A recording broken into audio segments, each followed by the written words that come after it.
చేయకూడదు పార్టీ ప్రతిరోజు మీటింగ్లు, రోడ్డు షోలు, కార్నర్ మీటింగ్లు చేసుకుంటూ జోరుగా ప్రచారం చేస్తున్నది. ప్రతిరోజు రోడ్డు షోలు, కార్నర్ మీటింగ్లు అని ప్రచారం చేసుకుంటా లీడర్లు జనాల నడుమనే ఉంటున్నారులా. అయితే ఈ ఎలక్షన్లలో చేకూర్తు పార్టీ లీడర్ల తరపున ముఖ్యమంత్రి రేవంత్ సార్ ప్రచారం చేస్తున్నాడు. గా ముచ్చట్లేందో సార్ చూసొద్దాం చలో.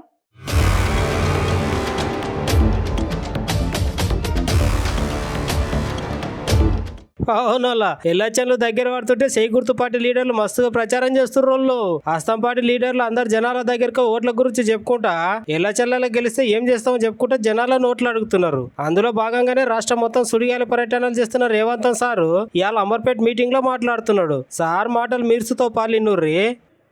ఆనాడు 2014న రాష్ట్ర పునర్విభజన చట్టంలో కాంగ్రెస్ పార్టీ శ్రీమతి సోనియా గాంధీ ఖమ్మం జిల్లాలో బయ్యారం ఉక్కు కర్మాగారాన్ని మంజూరు చేస్తే 10 ఏళ్ళు గంగలో కలిపిండు నరేంద్ర మోడీ.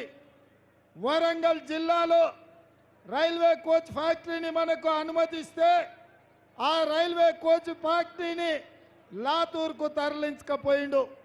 అదేవిధంగా ఔటర్ రింగ్ రోడ్డు చుట్టూతా రంగారెడ్డి జిల్లాలో ఐటీ కంపెనీలు ఉన్నాయి. వేలాది కోట్ల రూపాయల పెట్టుబడులు తెచ్చి లక్షలాది ఉద్యోగాలు ఇవ్వాలని ఐటీఐఆర్ కారిడార్ని ఇస్తే ఇవాళ వాటిని రద్దు చేసిండు. మన పిల్లలు చదువుకోనికే ఐఐఎం, ఐఐటి, నల్సర్ యూనివర్సిటీ లాంటి మంచి మంచి విద్యా సంస్థలు ఆనాడు మంజూరు చేస్తే నరేంద్ర మోడీ మనకు అన్యాయం చేసిండు. మనకు మెట్రో రైలు శంషాబాద్కి ఇవ్వలేదు.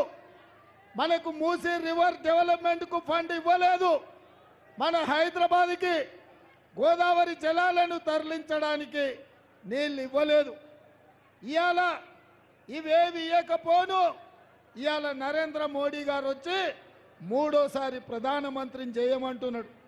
నేను అడుగుతున్న మిత్రులారా, మనకు బయ్యారం అడిగితే ఉక్కు కర్మాగారం ఇయ్యలే. ఇక్కడనే ఎక్కడ ఉండాలేడుందే అది ఇక్కడ ముందుకి జ్ఞానేశ్వర్ మరి ఏమిచ్చిండు నరేందర్ కింద పట్టుకు ఇట్లా పెట్టి గట్ల. మనం బయ్యారం ఉక్కు కర్మాగారం అడిగితే మనకేమిచ్చిండు? గాడిద గుడ్డే కదా. రైల్వే కోచ్ ఫ్యాక్టరీ అడిగితే ఏమిచ్చిండు? ఐటీఐఆర్ కారిడార్ అడిగితే ఏమిచ్చిండు? మనకు ఐఐటి అడిగితే ఏమిచ్చిండు? ఐఐఎం అడిగితే ఏమిచ్చిండు? గోదావరి జలాలు అడిగితే ఏమిచ్చిండు? మూసీ నది అభివృద్ధికి నిధులు అడిగితే ఏమిచ్చిండు? శంషాబాద్కు మెట్రో రైలు అడిగితే ఏమిచ్చిండు? మరి గాడిద గుడ్డిచ్చినోనికి కర్రు కాల్చి వాత పెడతామా?